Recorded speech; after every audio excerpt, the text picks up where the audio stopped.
Iniutos ni President Bongbong Marcos sa lahat ng lokal na pamahalaan ng Metro Manila na bigyan ng palugit ng 1 buwan ang mga electric bikes, e-trikes at iba pang apektadong sasakyan na dumadaan sa ilang tukoy na daan sa Metro Manila.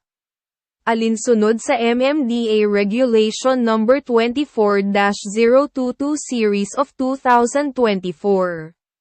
Aniya, kung paparahin man sila upang maisaayos at maituro ang kalsada na maaari nilang gamitin, pati na ang pagpapaalaala ng mga bagong patakaran na pinapatupad upang paigtingin ang kaligtasan at kaayusan sa mga lansangan.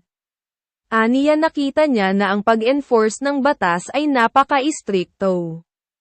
Kaya binigyan sila ng 1 buwan para malaman ang bagong batas. At nasabi niya na malaki ang